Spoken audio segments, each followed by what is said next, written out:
சாதாரண தண்ணி இருக்குல்லைங்கய்யா, அதில் வந்து பிஹெச்சோட லெவல் வந்து ஸ்டேபிளாக இல்லாததுனால வந்து அது சாப்பிட்டா வந்து நமக்கு வந்து கல் அந்த மாதிரிலாம் வருதுன்னு சொல்கிறாங்கய்யா. ஆனால் வந்து அதில் தான் சத்துலாம் இருக்குன்னு சொல்கிறாங்க.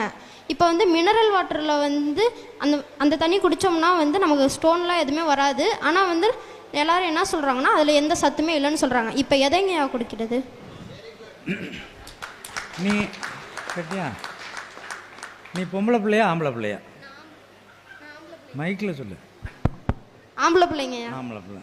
நீ ரொம்ப ரொம்ப அதிகமாக நீ மதிக்கிறது அல்லது நம்புறது யாராச்சும் ஒருத்தர்? அம்மா அப்பாங்கய்யா. அம்மா அப்பா. அவங்க உன்னை இப்போ பொம்பளை பிள்ளைன்னு சொல்லிடுவாங்க, என்ன சொல்லுவேன்? நான் ஆம்பளை பிள்ளைன்னு தான் சொல்லுவேங்கய்யா.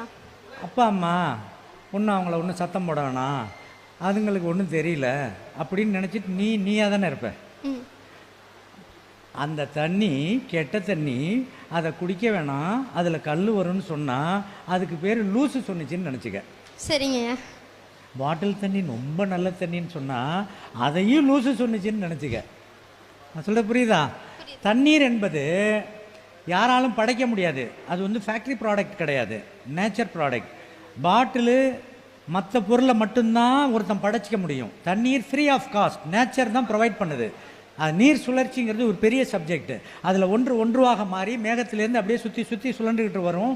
எந்த காலத்துலேயும் தண்ணீரின் அளவு குறையாது. வாட்டர் வந்து எக்ஸ்டிங்க்ட் ஆகாது, என்டேஞ்சர் ஆகாது.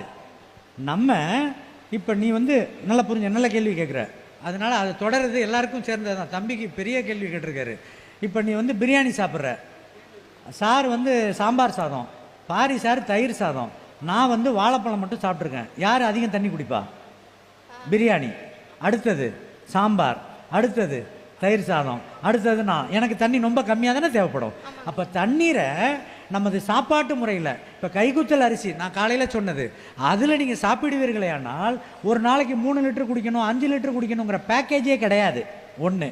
அப்போ தண்ணீரை எக்ஸ்ப்ளாய்ட் பண்ணுறோம், நிறைய யூஸ் பண்ணுறோம். தண்ணீர் தீந்துருமோன்னு பயம், அதெல்லாம் ஒன்றும் தீராது. ஒன்று. ரெண்டாவது, தண்ணீரை பொறுத்த வரைக்கும் நம்ம எல்லாருக்குமே சொல்கிறேன், மண்பானையில் வைங்க. த பெஸ்ட்டு வாட்டர் பியூரிஃபையருங்கிறது என்னென்னமோ அந்த சொட்டு நீர் நீர்கடுப்புக்காரனுக்கு சொட்டுறது மாதிரி எங்கே பார்த்தாலும் ஒரு டியூபை விட்டு சொட்டை விட்டு பிடிச்சிக்கிட்டு இருக்காங்களே, அது அல்ல. That is not exact purifier. நீங்கள் மண்பானையை வைங்க வீட்டில். மண்பானையை வச்சு எந்த கருமம் தண்ணியை வேணாலும், இது கருமமாக இருக்கும் போல இருக்குது, முனிசிபாலிட்டி வாட்டர், பேரூராட்சி வாட்டர், ஊராட்சி வாட்டர், மாநகராட்சி வாட்டர் அப்படின்னு நினச்சா ஏதாச்சும் கிருமிகள் இருக்குன்னு நினச்சிங்கன்னா அதை அடுப்பில் வச்சு அவிங்க. தட் மீன்ஸ் பாயில் பண்ணுங்கள். சூடாதில் அப்படியே இறக்கி வைங்க. ஆறி போயிடுதுல, ஆறுனதை மண்பானையில் ஊற்றிக்குங்க.